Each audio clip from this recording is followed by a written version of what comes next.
Hello, this is Alister McGrath again, and this is the sixth and final in this series of short presentations in which we engage with a series of presentations found in my textbook, The Christian Theology Reader.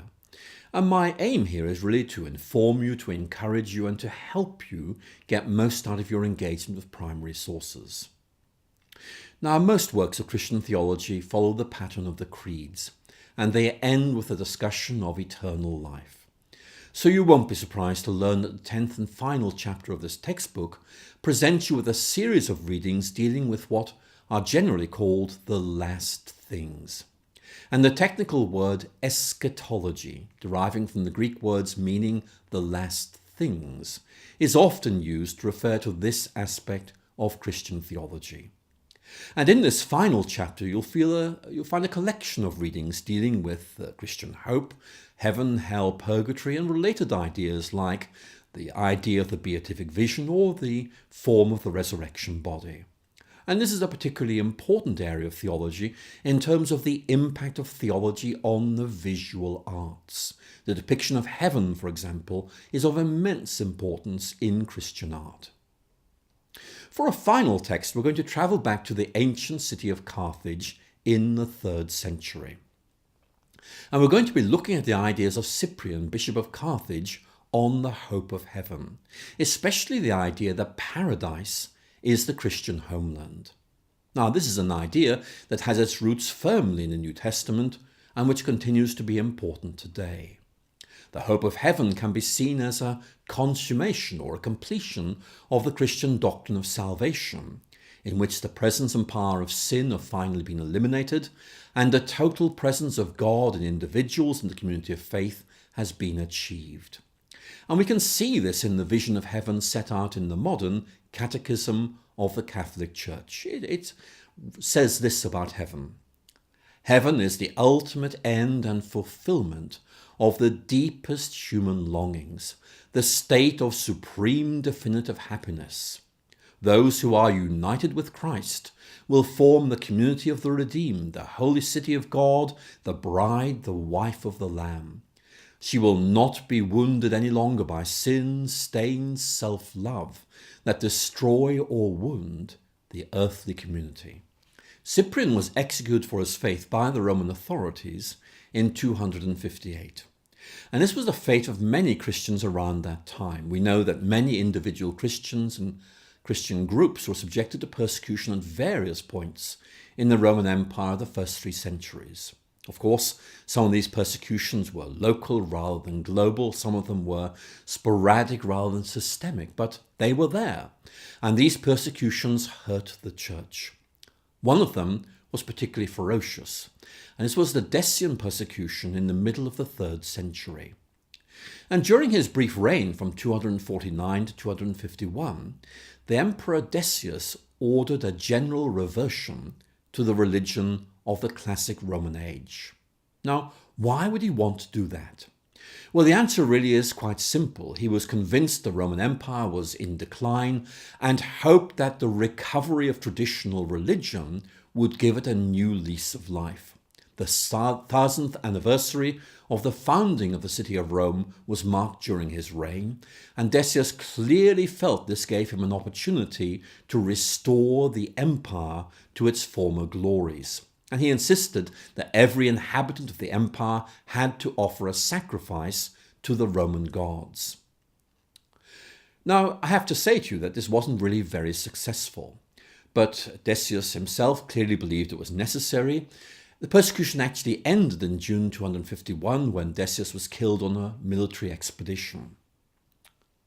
The text that we're going to study is taken from the writings of Cyprian of Carthage, again martyred for his faith in 258, during the reign of the Emperor Valerian, who instituted a fresh persecution of Christians.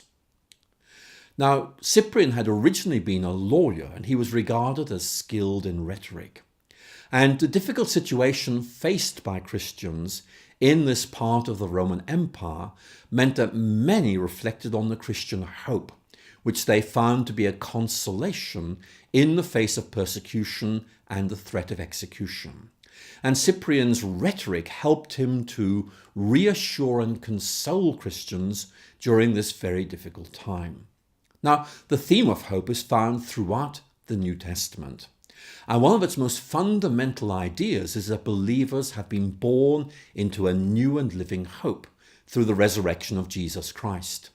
And this clearly implies a changed attitude to life and to the world. What Christians believe affects the way in which they behave, and the hope of heaven ought to affect the way in which believers understand and evaluate both life and death. And for Cyprian, death is no longer something that is to be feared, but rather something that is to be welcomed as a means of entering into the presence of the risen Christ. And that's the basic argument of Cyprian of Carthage's treatise on mortality, from which this reading is taken. Cyprian held that true believers had nothing to fear from death from any cause, especially from persecution or martyrdom. Death was to be embraced as the means by which Christians could enter their native land and dwell in paradise. So let's look at this text and try to make sense of what he's saying. So please turn to it now. It's reading 10:6, entitled Cyprian of Carthage on Paradise as the Christian Homeland. So read it through, pause this presentation while you do that, and when you're ready to go, press play again. As I said a moment ago, the text comes from Cyprian's treatise on mortality, written at Carthage in 251 or maybe 252. And the background to the treatise is a constant threat of death to believers, whether from natural causes or from persecution. In 251, there was an outbreak of the plague. In 252, there was a fresh outbreak of persecution. And the reading opens with a section of the Gospel according to John that is often referred to as the farewell discourse. And Cyprian uses this Gospel passage to frame his discussion of the Christian attitude towards life and death. And one of the early statements in this passage sums this up very clearly indeed. Listen to what he's saying. We have renounced the world and are meanwhile living here as strangers and pilgrims. And this image of this stranger and pilgrim points to the Christian believer as someone who does not really belong in the world. Believers are like pilgrims who pass through places on their way to their true goal. So what is this true goal? Well, for Cyprian, it's paradise, the true native land, the true homeland, the true destination of the Christian. Now, Cyprian sets this out in a landmark statement that is often quoted in sermons and theological writings. Let me read it to you. We regard paradise as our native land. And Cyprian here uses the word patria, a Latin word which I've translated as native land. It's a very rich and evocative word for a Roman. It means a homeland, the place where we really belong, as opposed to a land through which we are simply passing. It's our home, our journey's end, the goal of all our wanderings. And Cyprian asks, look, don't we all want to go back there? Listen to what he says. Which one of us, when in a foreign country, would not hasten to return to our native land? We live on earth, which is a foreign country, but we are due to return home to our native land. So why, Cyprian asks, should we not want to speed things up? Why not get home quicker? Why fear death when this is merely the gateway to paradise? And in a particularly vivid and engaging section of the passage, Cyprian invites his readers to imagine a crowd of well-wishers gathered to welcome newcomers home. Let's listen to the way he phrases this. There, a crowd of dear ones are waiting for us. Parents, brothers and sisters and children, a great crowd are longing for us, still anxious for our safety while already secure in their own immortality. And Cyprian wants his readers to be willing to embrace death at the hands of the Roman authorities for their faith. Now listen to the way he states this. Let us embrace the day which assigns each of us to our own homeland, which restores each of us to paradise and the kingdom of heaven, snatching us from this place and liberating us from the entanglements of this world. Now we need to remember, Christianity was not a legal religion at this time. It could be punished by death.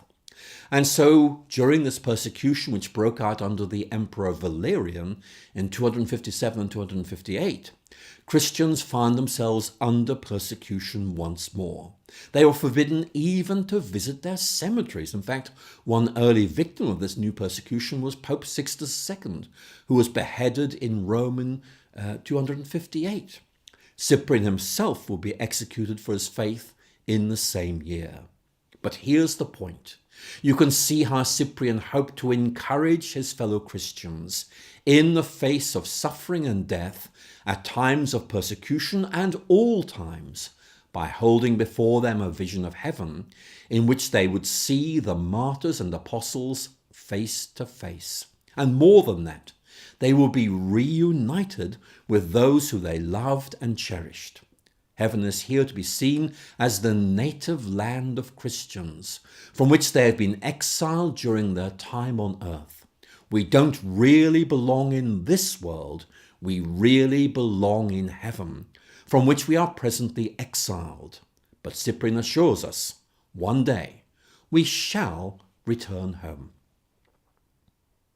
Well, that brings to an end our series of short video presentations based on my textbook, The Christian Theology Reader.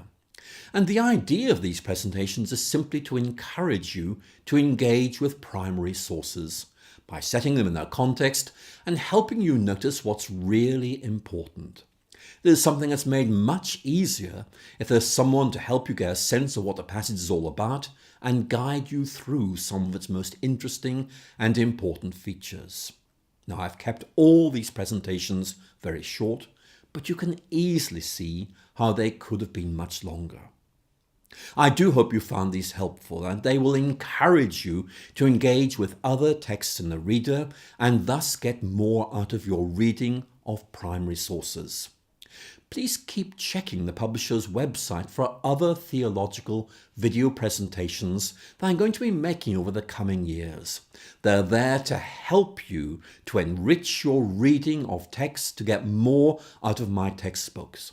There's so much to explore, and I very much hope that you will enjoy this theological voyage of discovery that lies ahead of you. Thank you so much for listening.